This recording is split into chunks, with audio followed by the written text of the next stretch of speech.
Is it coming now, ma'am? Can you see me right now? It is live from here.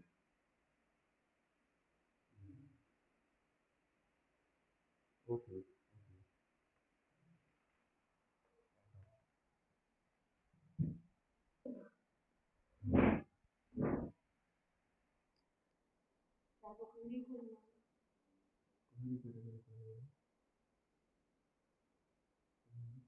हाँ क्या देखें?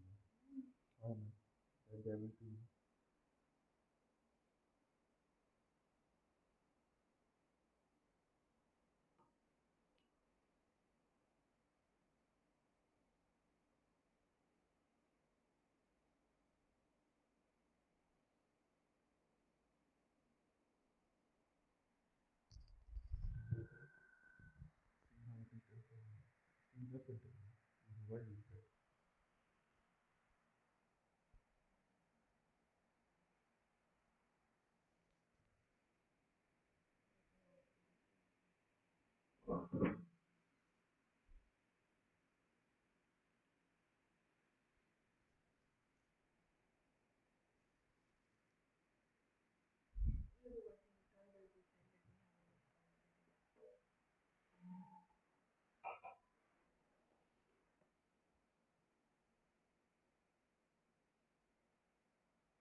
Okay, hello.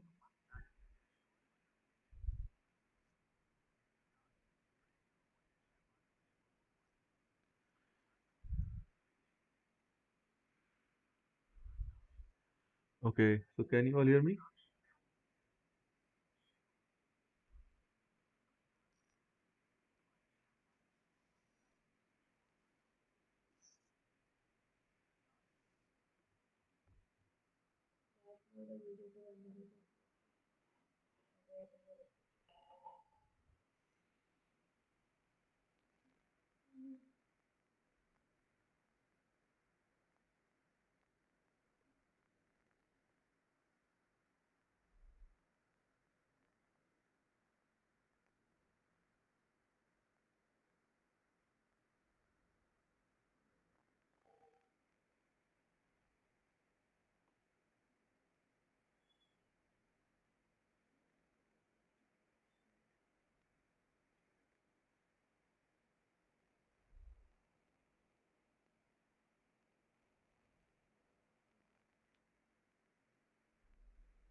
Okay, so I'll begin the class, okay?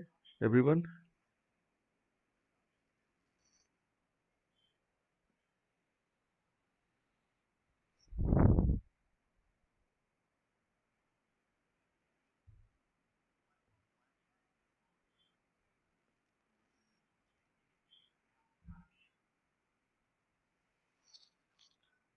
Today we'll be beginning a very important experiment done by Alfred Hersey and Martha Chase,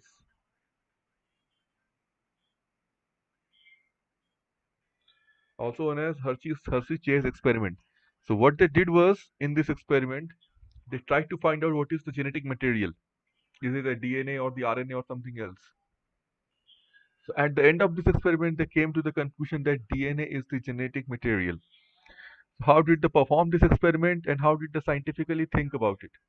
So let me give you a scientific perspective. Suppose you are in a lab and you would be having to solve this specific dilemma that whether to find which is the genetic material. Then how you would have gone about it? That is the Hershey-Chase experiment. So number one, we have to contemplate about one thing, that which all elements are present in DNA molecule and which all elements are present in a protein molecule, and what is the main difference when we talk about elements.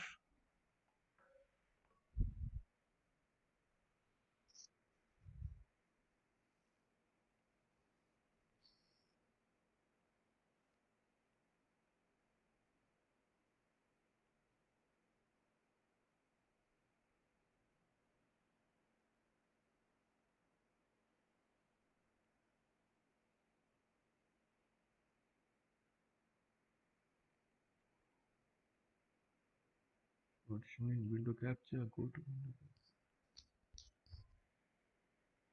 take out chat box.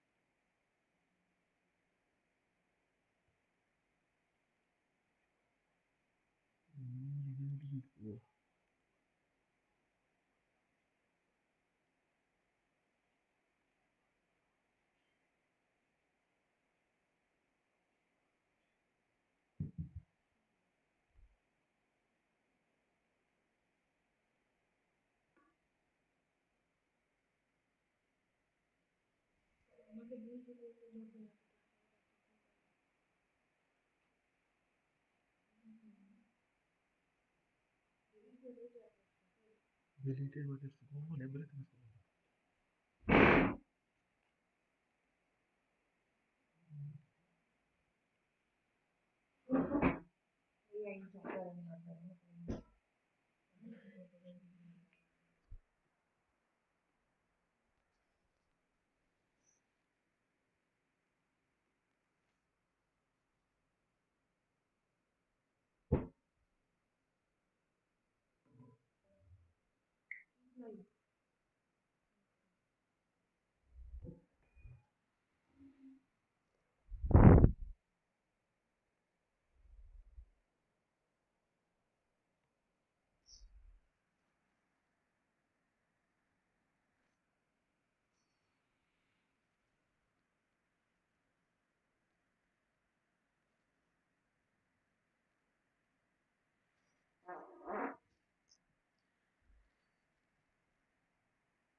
So what Hershey Chase did was trying to set up the chat box here.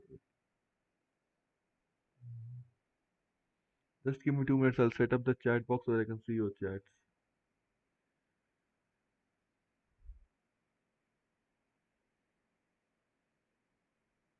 Okay. Good evening, Charu.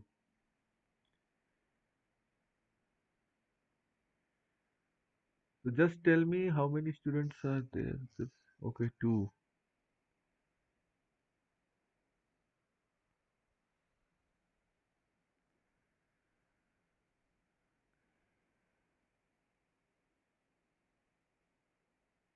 Good evening. Good evening.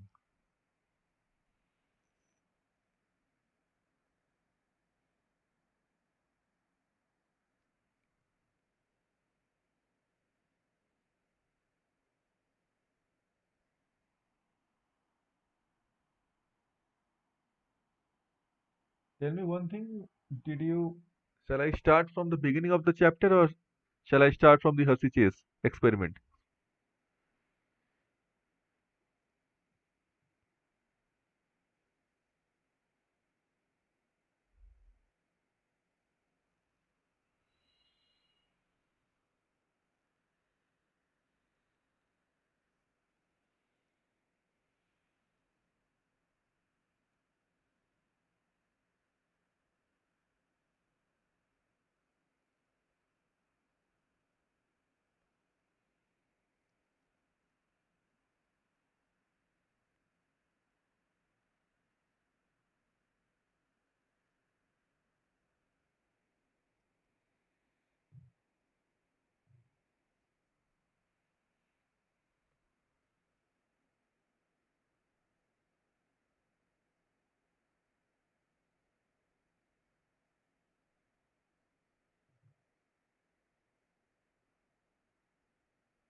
Okay, Charu. So I'll start from the beginning of the chapter. Okay.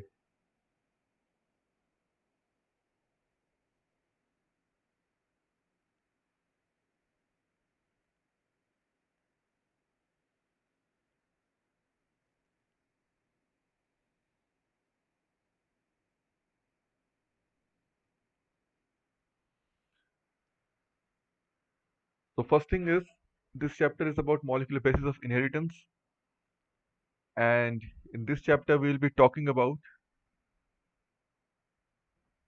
the various aspects of DNA and why in the world that DNA is the genetic material, and how does DNA copy itself, that is known as replication.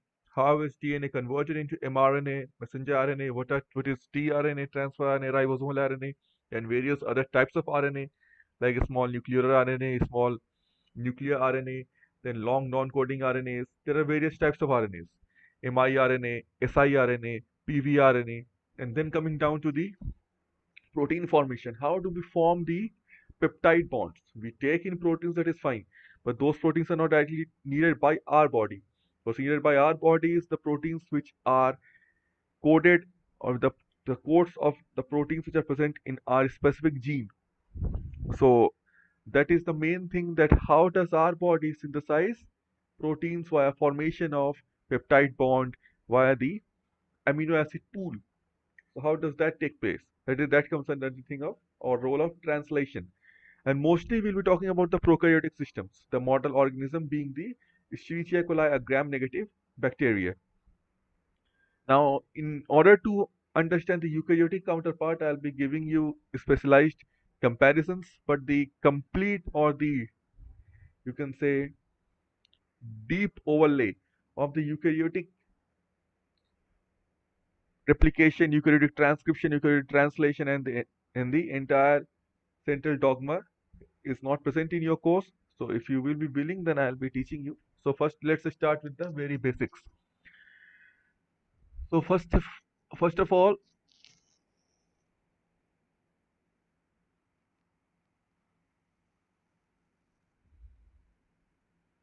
what I would like to know is,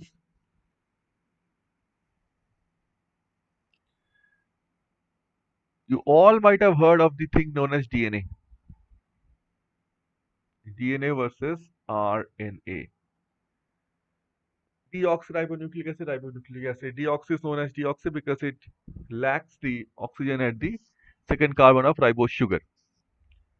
Now, in case of evolution, there is a specific hypothesis known as the RNA world hypothesis, by which we have concluded that the RNA has come first in evolution, not the DNA, and then it has lost the oxygen, and also thymine was replaced.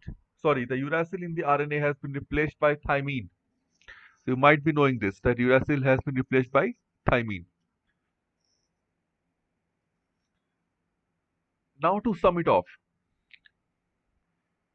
you have all seen that DNA is a double-stranded molecule. RNA is a single-stranded molecule. Now you in class 11th you might have studied entropy in case of thermodynamics.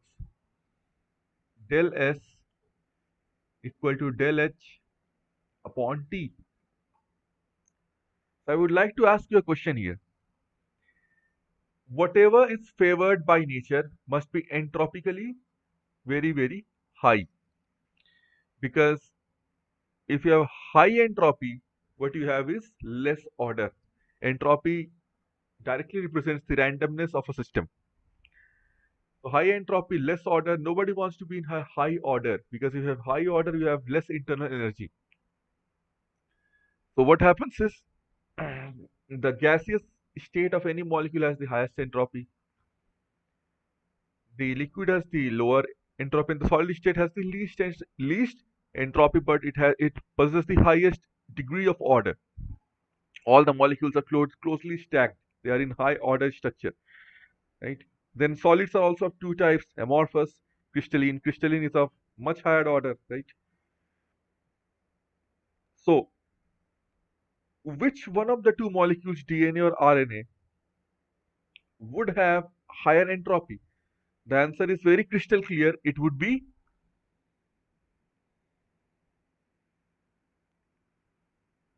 RNA. RNA would have higher entropy. And for any process to be spontaneous, del S would be more than 0 and del G should be less than 0. RNA would be having higher entropy, DNA would be having lower entropy. Now, in order to begin, if the entropy of DNA is low and DNA is a more ordered structure, how is it thermodynamically stable? Because you need to have a higher entropy in order to become thermodynamically stable. Otherwise, these two DNA helices would break apart. And we know that we cannot just say that hydrogen bond plays the role, because the dissociation constant of hydrogen bonds in any DNA molecule is only 2 to 5 kilojoule per mole, not even 8 to 10, 2 to 5 kilojoule per mole. That is the bond dissociation energy of any hydrogen bond in DNA. Now, why does it take place? How does the DNA strand stay double stranded?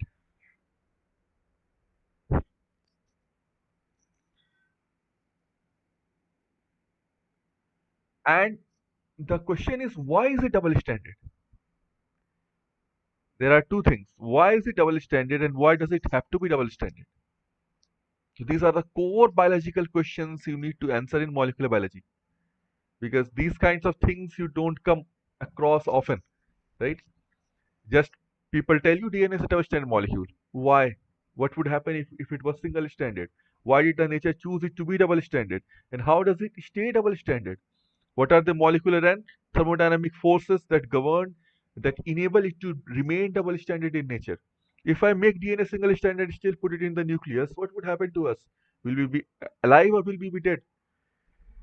So these kinds of questions you should come at the root of any molecular biology, right?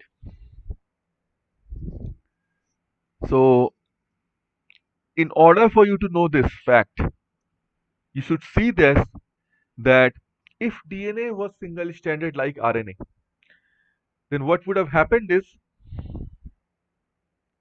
it would be more prone to oxidation and to damage. How? Because it is clearly a single stranded structure like this then.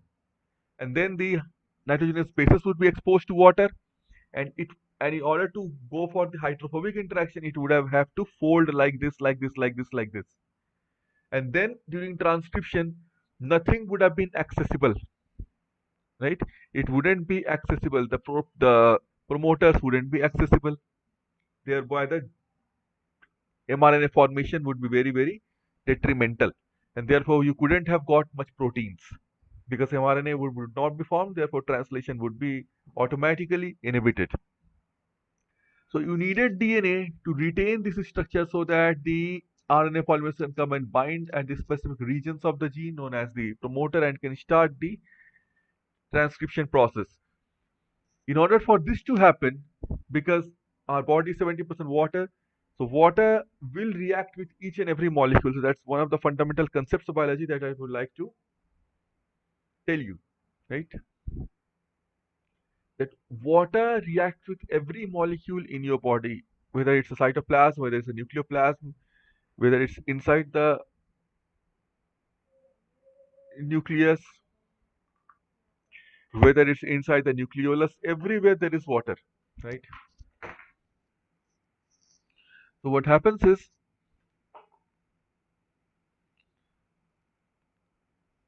one should be able to understand and comprehend the dynamics of the DNA. So the DNA has to be like this. So there would be a double strand to just keep it like this so that the you can say bases which are here, bases which are here, that is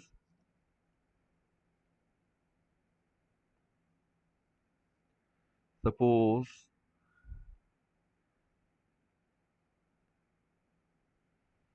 A and T, then G, then three hydrogen bonds,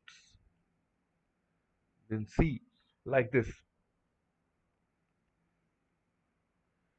So these are the bases which are, you can say, hydrogen bonded, and they are hydrogen bonded also, and they are more packed together not because of hydrogen bond, because again this is a pretty old theory that the DNA is stabilized due to hydrogen bond.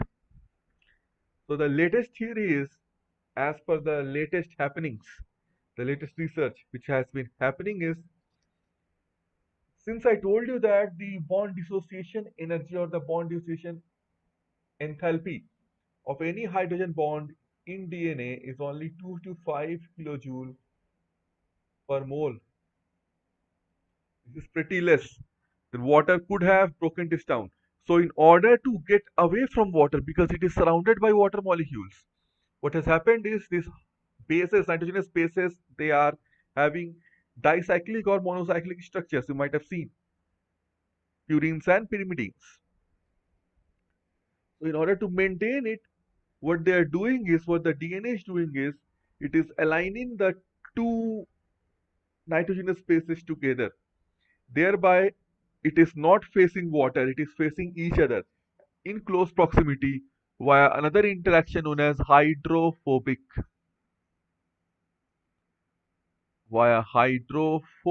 interaction. So that is the most important interaction. Hydrophobic structures like your nitrogenous bases, they align together to eliminate water molecule and provide DNA the maximum stability. That is why DNA is double helical. And this is the reason, along with, there are some steps like base stacking and pi bonding. What is base stacking and pi bonding?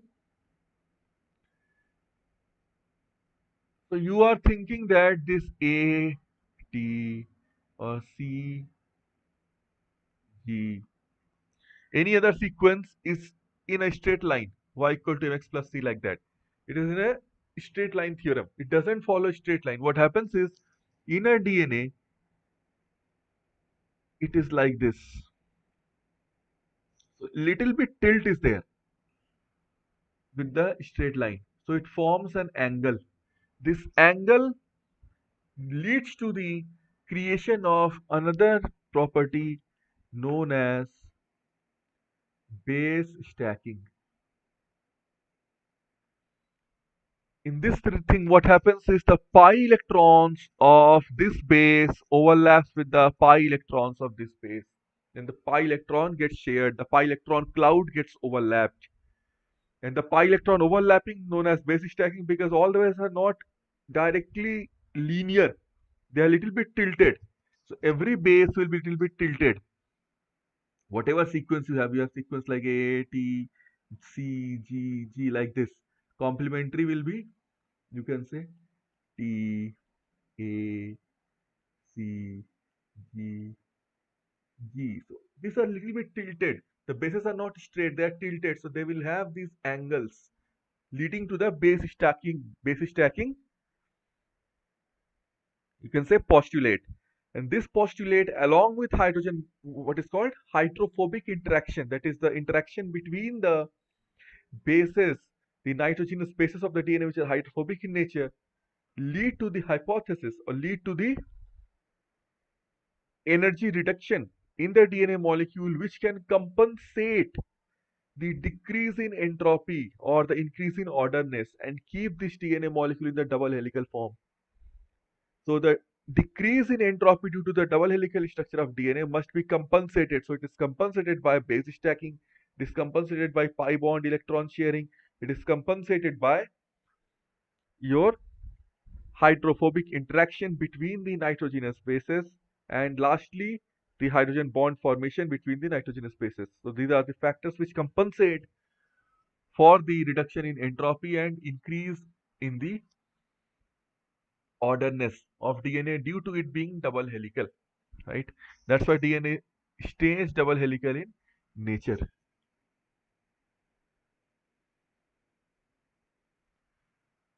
So now after we have concluded this DNA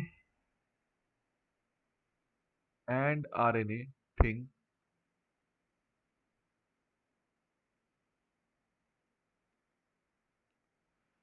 I would like to begin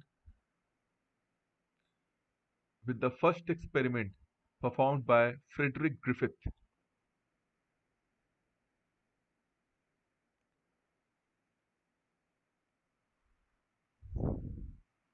The first experiment performed by Frederick Griffith, also known as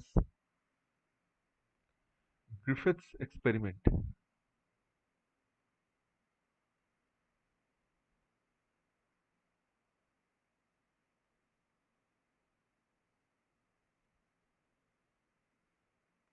Or the experiment which is also renowned by the known of transforming principle. So this specific experiment deals with the fact that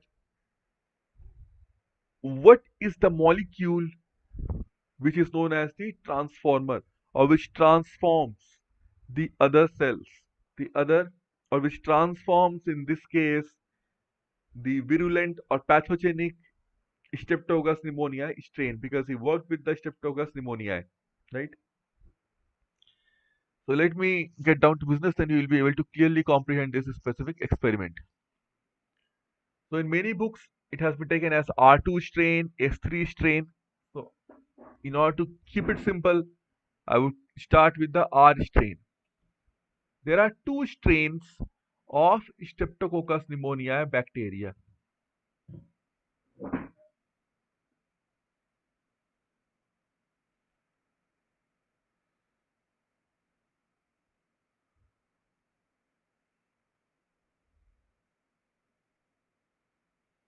Right?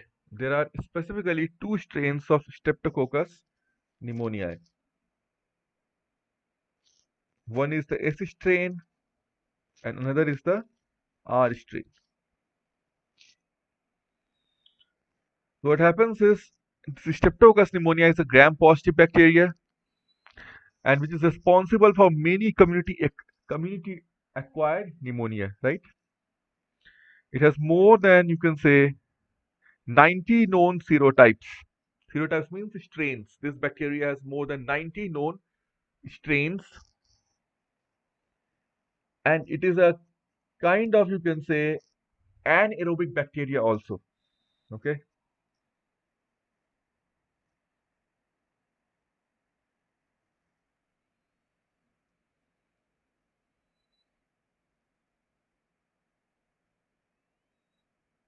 Now, what is rough strain? What is the smooth strain? This is just you get that thing that it looks rough, it is not rough. So what happens is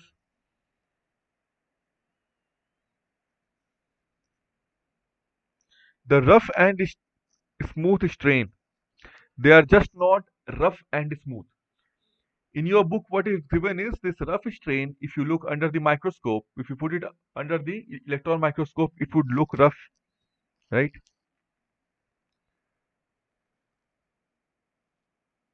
But what would happen is if you look or if you visualize the S strain under the microscope, it would look completely smooth, right? The colony, what you would get is smooth. So why does this roughness or this smoothness visualized in the colony, in the plate? If you culture these rough cells, they would look rough and they would be shiny and they would look smooth.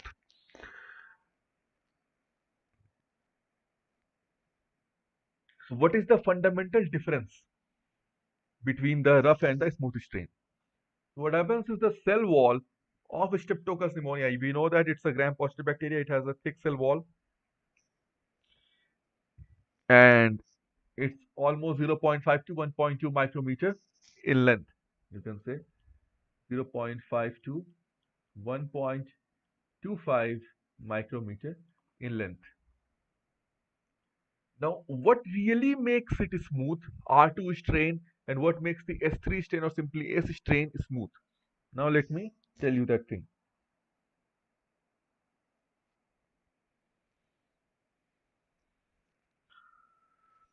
So, it all boils down to the type of polysaccharide because the cell wall made up of peptidoglycan, right? N-acetyl glucosamine, N-acetyl muramic acid, teichoic acid. These are the peptidoglycans. In simple words, if you see any cell wall, they are made up of derivatives of polysaccharides. Derivatives of polysaccharides, right? Means derivative of polymer of glucose residues. So the derivatives could be N-acetyl glucosamine, N-acetyl galactosamine, teichoic acid, and so on.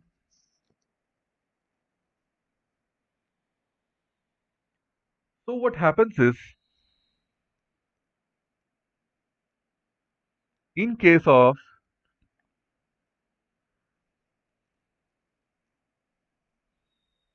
a simple, you can say peptidoglycan, it is also known as murine, right? And mostly it contains the sugar N-acetyl glucosamine, which I have written here. It is also known as NAM, NAM. This sugar it contains, listen very carefully because this thing is not given. NAM, and it also contains NAG. NAG is N-acetyl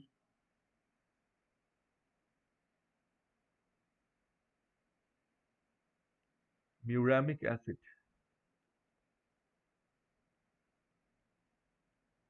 NAG.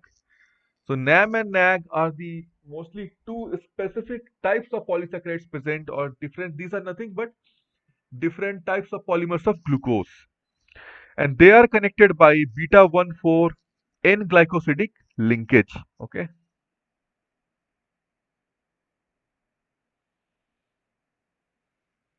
They are connected by beta 1,4 N glycosidic linkage.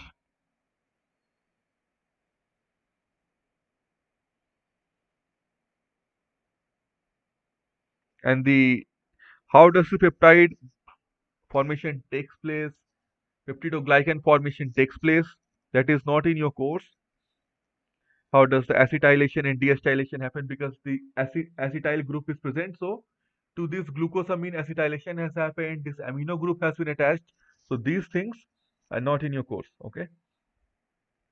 So what happens is,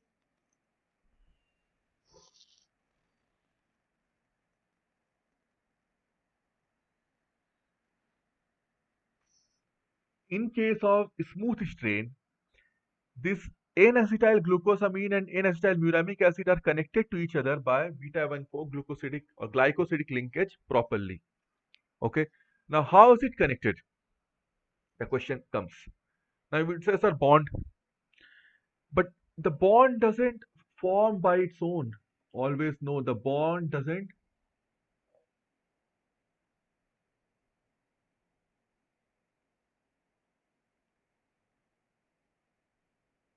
form by its own.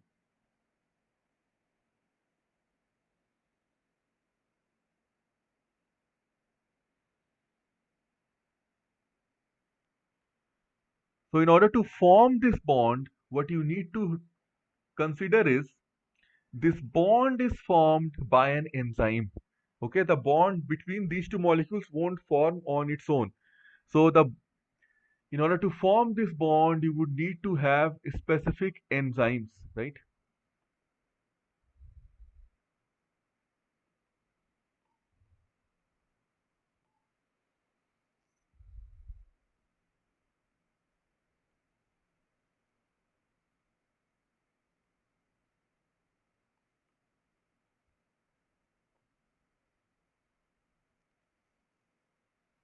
So, between N-acetyl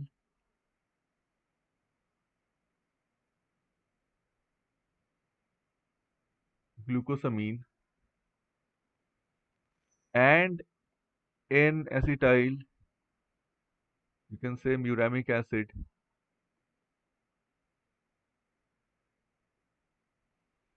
whatever bond is formed, this bond is formed by specific transferase enzymes, right? Specific transferase enzymes. And these transferase enzymes are coded by whom? Are coded by the genes present in the bacterial DNA, which is circular. Bacterial DNA is always circular. Okay.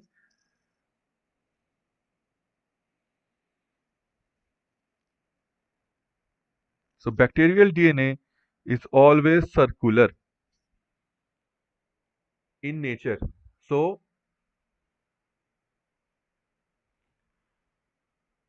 suppose this is the gene that codes for this transferase enzyme that links or connects these two polysaccharides present in the peptidoglycan layer or in the cell wall of the bacteria. So this gene should not have any mutation. If this gene is proper without mutation, what will happen is it would make the enzyme properly. It would make the enzyme properly, and then it would connect these two easily. And once these two are connected, then the cell wall would be properly made and it would look smooth. But if this gene contains some mutation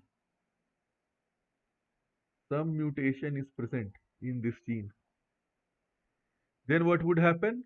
This enzyme would not be made properly. This enzyme would not be made properly, and therefore this connection would not happen, and then the cell wall would look rough. And one more concept, if the connection is not proper, if the N-acetyl glucosamine polymer and N-acetyl uramic acid polymer are not connected properly, what would happen is then the Streptococcus pneumoniae gram-positive bacteria cannot infect the host cell because it needs to attach to the receptors on the host cell in order to infect it. But since its cell wall is not properly made, means its ligand or its receptors are not made properly, which can dock in with the receptor of the host cell. So then it becomes non-virulent or non-pathogenic strain. So S strains are completely virulent strains, whereas the R strains are, you can say, non-virulent or non-pathogenic, means they cannot harm the host cell, they cannot get inside the host cell. Now beginning, what he did was he took the R strain and he injected them in mice. So the mice lived. Griffith took the R strain of Streptococcus pneumoniae or R2 strain and uh, injected into the mice, and the mice lived. So this directly confirms our postulate that since R strain is non-virulent because it has a rough cell wall, means the connection between the polysaccharides is not proper. The transferase enzyme has some kind of mutation which is needed to form the glycosidic bond.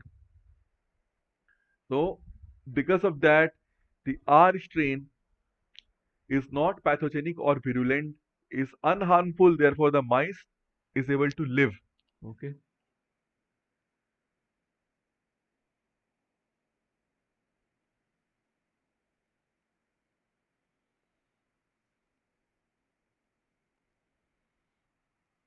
Now step 2, S strain versus mice.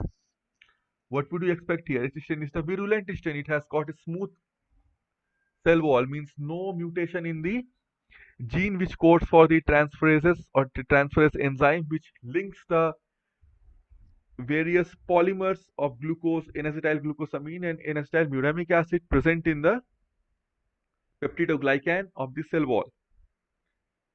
Therefore, it would be completely virulent and pathogenic because it can get inside and dock in with the receptor of the host cell and get inside the host cell and then kill the host cell later on. So it's virulent or pathogenic or harmful.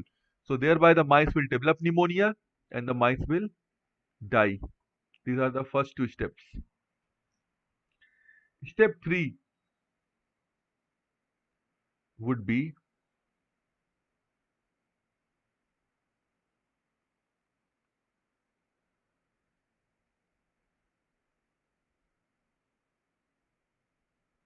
heat killed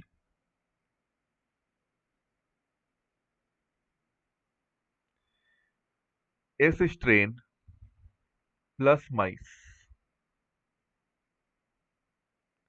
Mice lives because the S strain has been heat killed, means it has been put under 70 to 100 degree of heat, which has destroyed all the beta 1,4 glycosidic linkage or simply glycosidic bonds present between the sugar molecules in the polypeptide chain, sorry, in the peptidoglycan chain. So it has broken down all the beta 1,4 glycosidic linkage present, present in the peptidoglycan layer, peptidoglycan cell wall of Streptococcus pneumoniae bacteria. And since that is broken, now what it has become? Heat killed S means it has morphologically become R. Means from outside it looks like now R. Means all the bonds are broken. So it cannot directly get inside the host cell by attaching itself to the membrane or the plasma membrane of the host cell receptor. So it has become now non-virulent and non-pathogenic. Therefore, the mice lives. Now the fourth one.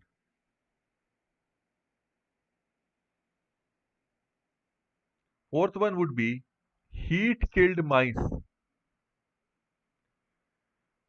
Heat killed S strain plus mice plus R strain.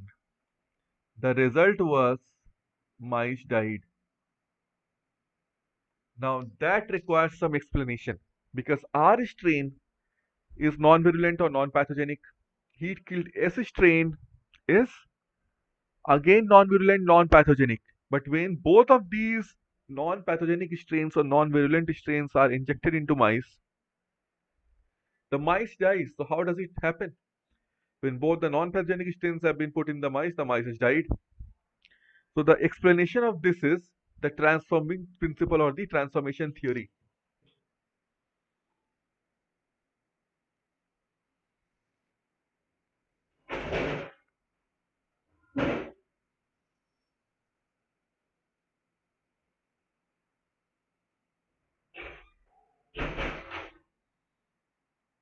Now coming to the transformation theory.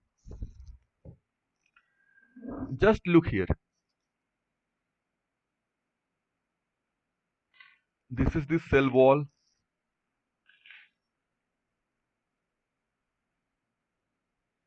This is suppose heat killed S strain. This is R strain. Both the cell walls have some leakages. These are the leakages. Means the bonds are not formed, so they have some pores because the bonds are not there. The beta 1,4 glycosidic bonds are broken down. This is due to the heat killing, right?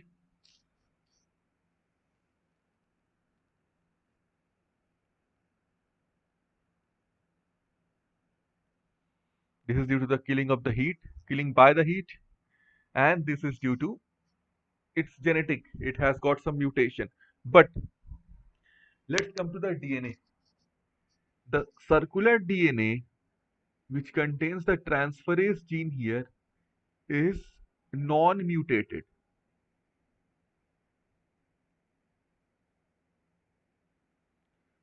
But this one which codes the transferases is mutated.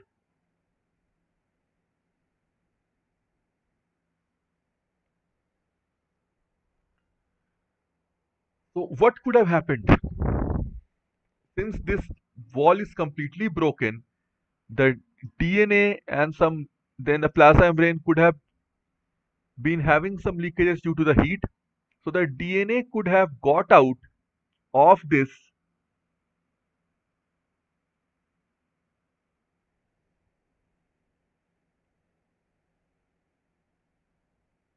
and stayed here, came here. Now when it has come here, this gene has got mutation which codes for the transferase enzyme. But here this one is this gene, the non-mutated gene. So it will enable the R strain, it will enable the R strain to make the peptidoglycan layer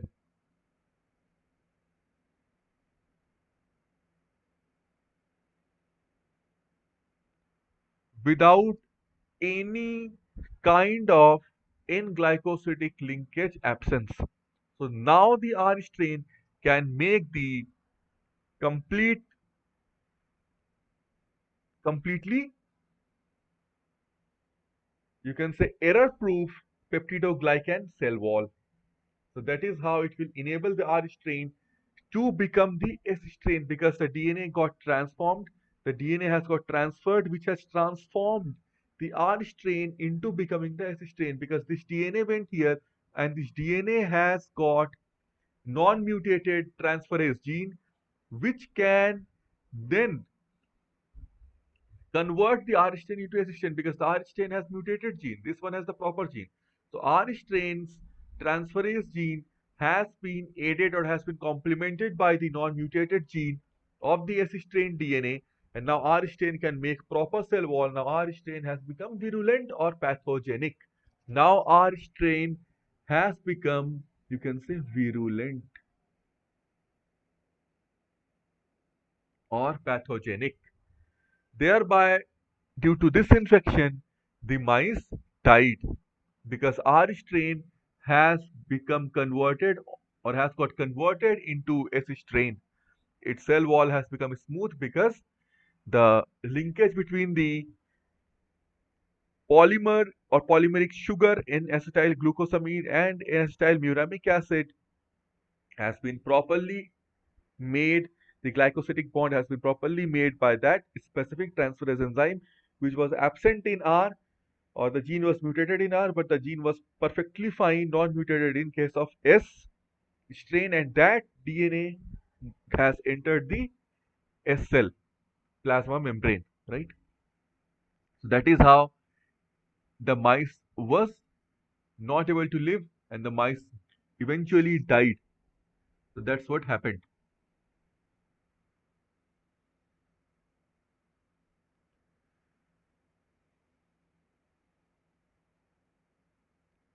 Now the next experiment, which was done by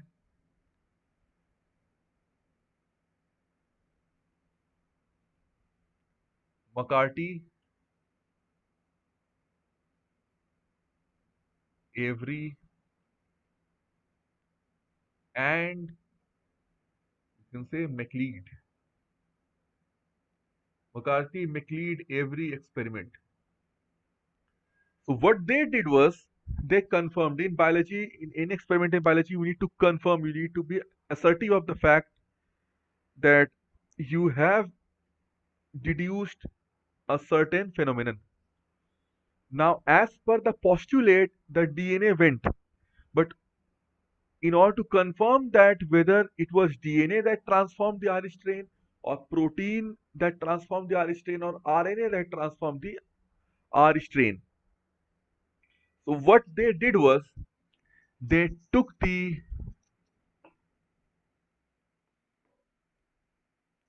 heat killed S strain, heat killed S strain, and three things they did.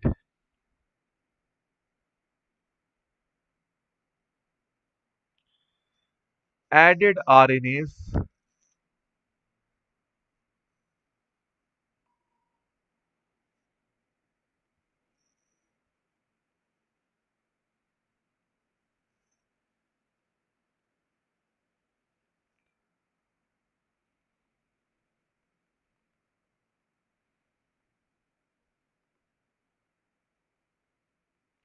then they added protease, and then they added DNAs.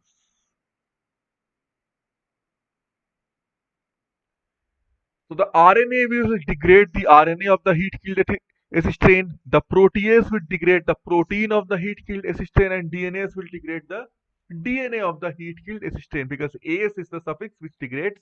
It is a kind of lytic enzyme, hydrolytic enzyme. Now, since it has degraded the RNA,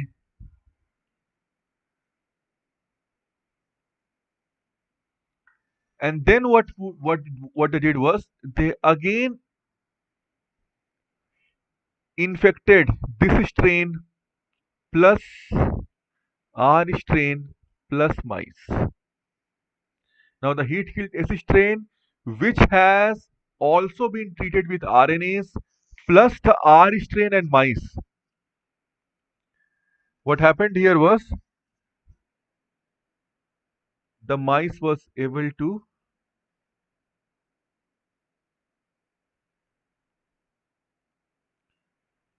the mice died in this case. The mice died because it was the DNA which was which got transferred to the R strain, and which had the perfect transferase gene, and which enabled R strain to produce this specific peptidoglycan layer.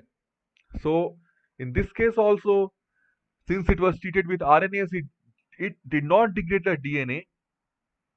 So the DNA was able to transform the R strain and made it S strain, and the mice died. Protease, it would degrade the protein again with R strain, and mice again died. Here R strain plus mice. But here, since the DNA of the strain was degraded, which had the transferase enzyme coding gene, which was non-mutated and proper, the properly present or the appropriate R, you can say transferase enzyme coding gene, since that DNA is broken, now if the broken DNA goes inside the R strain, it would not enable it to become S strain. It cannot code for the transferase enzyme, and the R strain would stay non-virulent, non-pathogenic, and the mice would be able to live. So this experiment confirmed that it was DNA which was the transforming entity which transformed the R strain, the non-pathogenic, non-virulent R strain, into the pathogenic and virulent S strain by enabling it to code specific transferase enzymes that would be able to synthesize the beta-1,4 glycosidic linkage in the peptidoglycan of the cell wall between N-acetyl glucosamine and N-acetyl muramic acid, between NAM and NAC, so that the cell wall becomes smooth, and the cell wall can then attach to the receptors present on various host cells and get into, and then it will enable this specific Streptococcus pneumoniae bacteria to get inside the host cell and eventually kill off the host cell, and in the process it would kill off the entire organism later on. That is the essence of this specific transforming principle. So it is made up of two experiments known as Griffith's experiment and McCarthy-MacLeod-Avery experiment.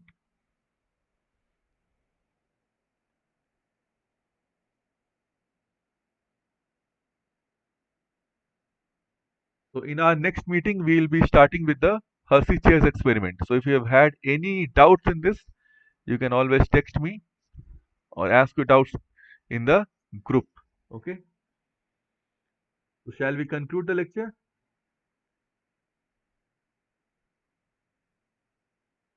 So I hope you got the real in-depth concepts of the lecture. Because what you need to understand in biology is it should not be mucked up. You should know all the concepts, then it's very easy to understand.